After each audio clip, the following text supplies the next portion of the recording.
IPL থেকে মুস্তাফিজুর রহমানকে বাদ দিয়ে এবার কঠিন বিপাকে পড়েছে কলকাতা নাইট রাইডার্স। টাইগার পেসারের সাথে যে অবিচার করেছিল তারা, এর পরিণাম হারে হারে টের পাচ্ছে ফ্র্যাঞ্চাইজিটি। এমনকি এখন এক প্রকার দিশেহারা হয়ে পড়েছে কলকাতার টিম ম্যানেজমেন্ট। টুর্নামেন্টে পূর্বে কি করবেন সেটাই যেন ভেবে পাচ্ছেন না শাহরুখ খান।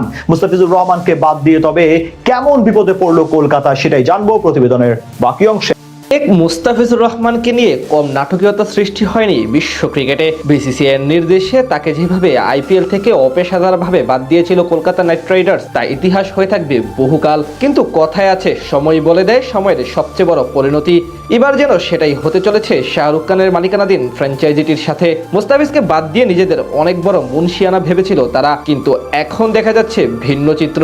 এক ফিজের জন্য এবার পুরো টুর্নামেন্ট নিয়ে অনিশ্চয়তায় পড়েছে তারা। ফিজকে বাদ দিয়ে যে কত বড় ভুল করেছে কেকেআর, তার ফল হারে হারে ভোগ করছে তারা। 2026 আইপিএল নিলামের রেকর্ড 12.5 কোটি টাকায় ফিজকে দলে নিয়েছিল কলকাতা নাইট রাইডার্স। নিলামে দিল্লি ক্যাপিটালস এবং চেন্নাই সুপার কিংসের সাথে ফিজের জন্য লড়াই করেছে তারা, কিন্তু এরপর বিশ্বকাপের ঠিক আগ মুহূর্তে অপেশাদার আচরণ করে টাইগার পেসারকে বাদ দিয়ে দেয় তারা। অথচ এবার আইপিএল এ সবচেয়ে বড় তারকা হতে পারতেন মুস্তাফিজ। এমনকি কলকাতা তাদের পেস ইউনিটও সাজিয়েছিল বামহাতি এই পেসারকে ঘিরে। স্কোয়াডের সবচেয়ে গুরুত্বপূর্ণ সদস্য ধরা হয়েছিল তাকে, আর সেই ফিজকেই কিনা শেষ পর্যন্ত নিজ দেশের বোর্ডের কথা শুনে বাদ দিতে হয় তাদের। টুর্নামেন্টে ফিজের সাথে তাদের পেস ইউনিটের ব্যাকআপ হিসেবে থাকার কথা ছিল লঙ্কান পেসার মাথিসা পাথিরানা এবং হর্ষিত রানার। ফিজের সাথে তাদের প্রধান হাতিয়ার ধরা হয়েছিল এই দুজনকে, কিন্তু এখন দেখা যাচ্ছে বড় সমস্যা। বিশ্বকাপের প্রস্তুতি ম্যাচ খেলতে গিয়ে দক্ষিণ আফ্রিকার বিপক্ষে ইনজুরিতে পড়েন হর্ষিত রানা। হাঁটুতে মারাত্মক ব্যথা পান এই পেসার, যার কারণে শেষে বিশ্বকাপ থেকেই ছিটকে যেতে হয় তাকে।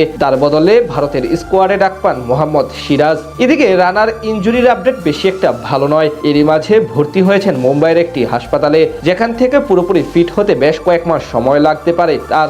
এমন অবস্থায় আইপিএল খেলা এক প্রকার ঝুঁকিতে। অন্যদিকে তাদের আরেক পেসার মাথিসা পাথিরানাও নতুন করে ইনজুরিতে পড়েছেন। চলতি টি-20 বিশ্বকাপে সোমবার অস্ট্রেলিয়ার বিপক্ষে ম্যাচের আগে ফিল্ডিং করতে নেমে চোটের সমস্যায় ভুগছিলেন শ্রীলঙ্কার তরুণ পেসার মাথিসা পাথিরানা। নিজের প্রথম ওভারের চতুর্থ বলটি করার সময় ফলথ্রোতে হঠাৎ থেমে যান তিনি। বল ছেড়েই বাম পা চেপে ধরে মাটিতে লুটিয়ে পড়েন পাথিরানা। সঙ্গে সঙ্গেই মাঠে তাকে প্রাথমিক চিকিৎসা দেওয়া হয়। তবে এরপর আর মাঠে ফেরা হয়নি এই পেসারের। গত কয়েক মাস ধরেই নিজের বোলিং অ্যাকশন নিয়ে কাজ করছিলেন পাথিরানা এবং ধীরে ধীরে পুরনো ছন্দে ফিরছিলেন তিনি। এমন অবস্থায় এমন চোট ঘোরতর হলে তা শ্রীলঙ্কার জন্য বড় ধাক্কা হতে পারে এবং নাইট রাইডার্সের জন্য ডেথ ওভারে নিয়ে সমস্যা তৈরি হবে।